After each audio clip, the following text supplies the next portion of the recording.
Muito boa noite, grande prazer estar contigo neste conteúdo de Destinos com Valor Simbólico da IMG, nesta ocasião na edição de número 106, hoje para falar sobre 4 aspectos que melhoram sua vida viajando mais. Prazer estar contigo, meu nome é Ricardo Massoi, eu sou CEO e fundador da IMG, hoje IMG com mais de 120 destinos em mais de 7 países e mais de 100 mil entregas de semanas de férias em todos esses destinos. E aqui neste canal eu te ajudo a se hospedar em hotéis e resorts que têm diárias que valem centenas ou até milhares de reais por pessoa. Te ajudo a fazer isso com valores simbólicos que às vezes chegam a ser irrisórios. E no conteúdo de hoje a gente vai ver esses 4 aspectos que melhoram a sua vida viajando mais, que deixam a sua vida melhor, né? E você vai ter acesso a esses 4 aspectos que pode ser até que você já conheça, mas que talvez não refletiu sobre este assunto com detalhe. E hoje, com esta reflexão, pode ser que venha uma maior consciência da importância e dos porquês que viajar e tirar férias para ficar hospedado em hotel, em resort e tal, porque tudo isso é tão importante para a sua vida, porque tudo isso é tão relevante para a sua vida. Esse é o objetivo desses 4 aspectos. E ainda quero que você pense nisso mais ainda, considerando as formas mais vantajosas financeiramente, que podem te oferecer mais melhorias nas suas férias, como consequência, melhorias na sua vida, neste conteúdo de hoje, que a gente vai ver esses 4 aspectos. Então, este é o conteúdo de hoje, esses 4 aspectos que melhoram a sua vida viajando mais, e quero já começar com o primeiro aspecto desses 4, né? A gente vai ver 4 tópicos, um por um, e primeiro quero que você saiba que o motivo de eu ter aberto 4 aspectos específicos que eu sei que tem um impacto direto na qualidade de vida das pessoas, no como a vida melhora das pessoas, é porque a gente vê reações próprias e de famílias que viajam conosco e entende que esta mensagem que a gente compila de alguma forma, que a gente recebe, é uma mensagem que tem um valor comunitário, que a gente tem como obrigação de trasladar essa mensagem, passar essa mensagem adiante, para que uma experiência que ajuda uma família também possa ajudar outra família do mesmo jeito. Por isso a gente está há muitos anos colhendo muitos dados sobre perfil de férias de muitas famílias, entendendo gostos, preferências, desejos, expectativas, né? E com tudo isso vai colhendo esses dados, e com todos esses dados a gente acaba gerando uma inteligência de férias, inteligência de viagens. Essa inteligência vem não porque a gente seja mais inteligente ou menos inteligente, sino que essa inteligência de dados vem devido a que a gente fala com muitas famílias, e diria centenas de famílias todos os dias, com nossos times que estão interessados de alguma forma em viajar de uma forma mais vantajosa, com mais benefícios, e a gente pergunta para essas famílias detalhes como gostos, expectativas, vontades, desejos, e com tudo isso a gente aprende um pouco mais, e a gente tem, por essa aprendizagem, a gente tem essa inteligência, não por ser melhor, sino porque falamos com centenas de famílias todos os dias, não por sermos mais inteligentes, sino porque temos os dados na mão de todo dia. E a gente decide compilar isso aqui de alguma forma para que você possa ver o que andam dizendo, o que andam pensando as famílias, quais dados a gente extrai dessa informação, desses aspectos que realmente melhoram a sua vida. Aspectos que sua vida fica mais legal, fica melhor, fica mais bacana. Então, vamos começar aqui. Aspecto de número 1, cultura, aprender, no geral, idiomas e gastronomia. Tudo isso melhora na sua vida. Por quê? Cultura, porque mesmo que você não vai viajar para o exterior, o Brasil é um país tão grande, com tanta diversidade cultural, que uma pessoa, às vezes, de um estado do sul, quando está no estado do Nordeste, ou ao contrário, a pessoa do Nordeste, quando está numa viagem no sul, está quase fazendo uma viagem culturalmente tão enriquecedora quanto poderia ser internacional, pelas diferenças de estilo de vida, de forma de entender o mundo, de forma de ser, de personalidade, de estilo de vida que tem em cada região do país. Essas diferenças culturais é exatamente o que você aprende, e que isso te enriquece mais do que enriquece talvez outro tipo de riqueza financeira, mas te enriquece culturalmente, esse enriquecimento cultural de saber que não somente aquilo que tem no seu bairro que é legal, de saber que não somente aquelas coisas que você vê todo dia, que você entendeu até hoje como certo ou menos certo, como legal ou menos legal, que não é só aquilo que tem no mundo. O mundo tem muita coisa além. E eu tive a oportunidade, tenho a oportunidade, né, desde muitos anos, de ter consolidado uma vida no Brasil, né, onde eu resido há mais de 18 anos já. E nesta minha oportunidade eu tenho me transformado de alguma forma numa pessoa multicultural. Então, para mim, falar de cultura, nesse sentido de cultura de uma população de um país, nesse sentido, se pode ser feito esse cenário tão amplo, mas já fazendo, o que me deu a oportunidade é de entender que as coisas do jeito que se vê lá na Catalunha onde eu nasci, não são totalmente certas, totalmente erradas, não tem nem perfeitos, nem imperfeitos, né? E as coisas no Brasil também não são perfeitas, nem imperfeitas, nem totalmente certo, nem totalmente errado. Então se aprende que todo lugar tem coisa boa, que todo lugar tem coisa para a gente sacar, todo lugar tem coisa que tem o poder de transformar, de te melhorar.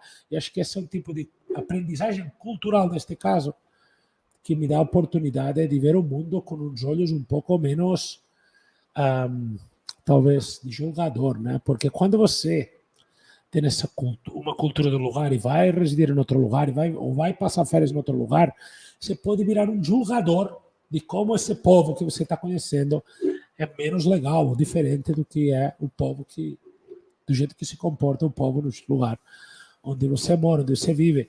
E essa diferença cultural, às vezes, pode vir com prejulgamentos. Então, quanto mais experiências culturais você tem, se enriquece e você para de prejulgar, se enriquece no sentido cultural da palavra e você aprende a não prejulgar outras formas de ver o mundo, outras culturas, outras formas de entender as coisas. Não colocar nessa balança para ver o que está certo e o que está errado, senão desfrutar da oportunidade de aprender sobre isso. Aprende sobre tudo, né? Aprender está aqui no meio desse tópico, né, desse aspecto, mas aprende sobre tudo. Você aprende muito, porque aprende coisas que para te colocar um exemplo, coisas que me impressionaram do Brasil. Esse negócio que faz assim, quando mexendo o dedo, esse dedo bate nesse, que comigo às vezes não funciona, isso não existe, por exemplo, o Marcelo já aprendeu a fazer aqui. Né? Coisas como, por exemplo, comer aqui assim, no Brasil é assim comer. Na Europa era assim para mim sempre, né? Com os dedos assim fechados, isso é comer. Então você aprende jeitos de se comunicar, você aprende que as coisas que eram muito óbvias não são tão óbvias, né? Você tem essa oportunidade de aprendizagem, enfim, dentro dessa lógica de aprendizagem você aprende idiomas, em muitas ocasiões, se a viagem é internacional, e se a viagem é nacional num país tão grande quanto o Brasil, você aprende formas de comunicação diferentes. Falar no Rio Grande do Norte sobre esse guri, a pessoa vai ter que pensar o que é esse guri, o que significa guri. Já no Rio Grande do Sul, o guri é normal, mas aqui no Rio Grande do Norte tem uma moça pode ser chamada de uma boizinha também, de alguma maneira. E talvez em outro estado falar boizinha não tenha nenhum significado. Então você pode aprender até não o idioma como um todo, mas pequenos matizes, pequenos detalhes sobre o idioma. Isso é super divertido, entender essas diferenças culturais. Eu me lembro por exemplo, a primeira vez que eu vi a palavra piá. Né? Piá parece que no Paraná é a forma que se chama um moço, né? Um rapaz. Né? Então, palavras que aprendem de cada região, né? Ou formas de entender as coisas que tem em cada região que são diferentes e que é muito interessante ver como essa diferença dentro de um país como o Brasil, você vai falar o mesmo idioma, mas vai aprender formas de comunicação totalmente diferentes. E gastronomia, como não, por exemplo, você pode estar em Gramado comendo uma fundi de queijo, de repente, ou de chocolate, ou tomar, sei lá, ou com chimarrão no Rio Grande do Sul, e você pode estar comendo açaí com feijão Belém do Pará. E esta é a diversidade, ou na Amazônia, esta diversidade deste país tão fabuloso, né? De ponta a ponta. Então, tudo isso se aprende num país. Imagina se a gente sai do país. Já estou pensando agora em aprender idioma, porque você foi para a Argentina, ou aprendeu um português de Portugal, né? Que é o mesmo idioma, mas com uma variação. Se tem coisas que você não pode falar em português de Portugal, que você pode falar em português do Brasil. Exemplo prático. Você não pode chamar uma mulher de moça em Portugal. Você não pode, mas pode ser que se equivoque e você tenha que se explicar, né? Mas você não pode chamar isso porque não é legal. Do mesmo jeito que um português, quando vier no Brasil, não pode chamar uma moça de rapariga, né? Porque isso fica, obviamente, muito feio. Mas em Portugal, rapariga é uma moça normal. Tipo, tem essas pequenas diferenças dentro de um mesmo idioma. Imagina, né? Quando você vai para os Estados Unidos, ou vai para a França, ou vai para a Itália, ou vai para a Espanha, ou vai para México, ou vai para, sei lá, para a África do Sul, sei lá, para Tailândia. Né? Imagina como isso tudo muda, cultura, idioma, astronomia, oportunidade de aprendizagem. Imagina isso levado para Camboja, levado para Vietnã, imagina isso levado para a China, imagina isso levado para a África do Sul, para a República do Congo, para o Marrocos, imagina isso levado para a Índia, imagina isso levado para El Salvador, para o México, sabe? Ou para os Estados Unidos, ou para o Canadá, imagina isso levado para o Canadá. Então, inclusive o Canadá, que tem a parte francesa ou a parte inglesa, né? Então, que parte do Canadá? Então, é a oportunidade de aprender, questões culturais, questões de idiomas, né? Gastronomia. Às vezes, não quero dizer que numa viagem você consiga aprender um idioma, mas você vai sacar coisas que talvez meses de estudo não daria, né? Porque a experiência no lugar, o ambiente, né? Estar no entorno acaba ajudando muito com isso. Mas vamos seguir aqui, né? Esse é o primeiro aspecto, então, que melhora a sua vida viajando mais, né? A sua vida fica melhor, você está mais rico culturalmente nesse sentido, você aprendeu culturalmente, tá vendo?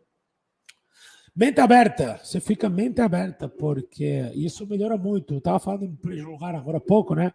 As coisas são diferentes em diferentes lugares, e não são melhores ou piores, apenas são diferentes em diferentes lugares. O que eu tenho visto é, por exemplo, pessoas, e eu tenho tido a infelicidade de ver isso muitas vezes, com o Brasil. Pessoas da minha, europeus, né? Não só da minha terra, não só da minha cidade ou da minha região, mas da Europa toda, vindo no Brasil e reclamando do Brasil, né? Ou reclamando do brasileiro. E, infelizmente, eu já com muitos anos aqui, eu tenho falado, eu tenho tentado explicar, olha, você não entende, mas as coisas são diferentes em lugares diferentes, as coisas funcionam de forma diferente. E culturalmente, isso que para ti é estranho ou errado, aqui está certo. Vou te dar um exemplo muito besta de como as coisas são diferentes em diferentes lugares. No Brasil, quando eu vou num restaurante e termino de comer, se eu pegar um palito, eu ponho a mão na frente e eu limpo os dentes com uma mão na frente. Isso, mesmo que fosse talvez no melhor restaurante que você imaginar na Europa, não seria necessário. Ou não seria considerado feio não fazer isso. Você poderia pegar o palito e, ao contrário, ainda poderia abrir os dentes assim e ficar, né, catando as migalhas da comida. Né? E não teria nada de errado com isso, não seria grave. Não seria uma coisa feia. Aqui é considerado bastante feio, pelo menos em muitos lugares. Já por outro lado, se por exemplo, na Europa as pessoas andam pela rua sempre com um pano de assoar o nariz, e você pode estar almoçando num restaurante, a pessoa da mesa do lado vai tirar o pano dele de roupa, de tela ou de papel, né, e tal, e vai fazer um barulho absurdo se assoando e vai parecer muito feio. Todas as coisas são diferentes em diferentes lugares também. Às vezes tem algumas pessoas no Brasil que mexem com o nariz assim para cima, né? Isso, por exemplo, na Europa não se faz. E aqui parece estranho. Então, eu tenho visto muitas pessoas criticarem por eu estar nessa intersecção cultural, multicultural, né? Sempre tenho estado um pouco no Brasil e nos últimos 18 anos tenho sido um pouco brasileiro e tenho me mantido um pouco europeu ainda, tenho, né, minhas raízes, minha família, meu estilo de vida, minha educação, mas de alguma forma tenho me brasileirizado cada vez mais, cada vez sou um pouco mais culturalizado e ter a oportunidade de comparar, às vezes somente cria problema. E o que eu recomendo é mente aberta, vai para um lugar, vai conhecer coisa, mas se mantenha com a mente aberta para aprender, para conhecer, para descobrir, para entender culturas novas, manter a mente aberta, porque as coisas são diferentes em lugares diferentes. Aspecto número 3, desenvolvimento profissional. Mas como assim férias ou viagens melhoram minha vida profissional? Como é possível isso? A gente tem extraído dados sobre isso e quanto mais estudo esta lógica, mais me dou conta de que quanto mais somos responsáveis com o nosso trabalho, com nossa profissão, com nossa, talvez, saúde financeira da nossa família, com o cuidado que damos aos nossos, mais devemos ser responsáveis com nossas férias, com nossas viagens.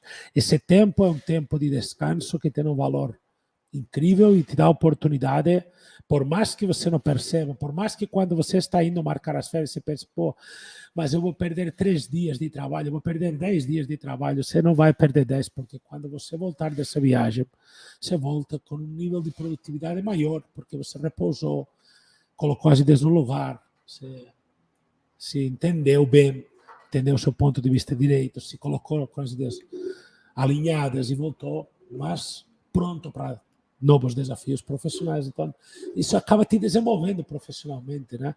Ter a oportunidade de descansar, tirar férias, isso é uma recompensa necessária pelo esforço feito durante um ano de trabalho. Esse é o seu tempo de contraprestação. Se você não se der esse tempo, pode ser que sua vida vá a ter menos sentido no futuro, porque quando as férias são minha contraprestação do tanto de esforço que eu tive no ano, e vou ter essa recompensa, ter um sentido muito forte na minha vida. E quando minha vida não tem um sentido de retorno, minha vida pode ser que tenha menos sentido. Então, eu tenho me dado conta da importância que oferece no desenvolvimento profissional, no crescimento profissional, tirar férias e viajar mais, né? E este, para mim, é um aspecto importante para a minha vida pessoal, inclusive, que eu tenho me esforçado bastante por praticar, né? Por me manter equilibrado. Eu tenho uma tendência muito forte a me agarrar com trabalho e trabalhar muito forte, né? Muito incisivamente, intensamente. E de alguma maneira me dou conta de que cada vez que eu tenho a oportunidade de viajar e ter essa experiência, eu volto mais desenvolvido profissionalmente. Essa distância do trabalho te dá uma capacidade de reflexão, de digestão de ideias que durante o dia a dia você não tem, né? Está em cima do problema constantemente, você não tem essa perspectiva. E essa perspectiva dessa distância com sua profissão, com seu negócio, com seu trabalho, com o que você faz, te oferece a oportunidade de você estar melhorando e se desenvolvendo profissionalmente constantemente. E, muito importante, aspecto número 4, união familiar. Muitas vezes você mora com sua esposa, com seu marido, com seus filhos, com sua mãe, com seu tio, com seja lá com quem você mora, mas na verdade você não passa nem tempo com a pessoa que você mora. Você sai de manhã cedo para trabalhar, está o dia inteiro trabalhando, corre, resolve as coisas, aquela correria, faz o que tem que ser feito, porque você faz o que tem que ser feito, e no final do dia você volta para casa cansado, não quer nem muita conversa, está meio que exausto da correria da vida, e precisa descansar um pouquinho, assiste um pouco a TV, janta alguma coisa. Às vezes, quando você janta, os seus filhos já foram dormir, às vezes não, às vezes janta com seu marido, com sua esposa, às vezes não, e vai dormir amanhã, outro dia igual, e assim outro dia atrás de outro, e no final de semana está tão cansado que você fica meio que distante, repousando, e aí, de repente, passou um mês, e de repente passaram 6 meses e um ano, né? E esse momento de passar essa viagem, estar com maridos, mulher, né? Filhos, tios, pais, mães, cunhados, sogros, sogras, né? Tudo isso acaba fazendo com que se consolide um pouco mais essa união familiar. É um dos grandes momentos de consolidação familiar, essas férias. Um dia inteiro focado somente em você e a família toda se divertirem e estarem bem. Este é um aspecto que tem sido muito importante para as famílias que viajam conosco, terem tido a oportunidade de melhorar de vida de alguma maneira, viajando mais, né? Tendo melhores experiências em relação a viagens. Bom, isso foi tudo por hoje, neste conteúdo de número 106 do Destinos com Valor Simbólico da IMG, programa que acontece todas as quintas-feiras. E se você gostou, deixa seu like. Se pensa que pode ajudar alguém, compartilha. E te vejo próxima semana, próxima quinta-feira, 19 horas, no programa de número 107 do Destinos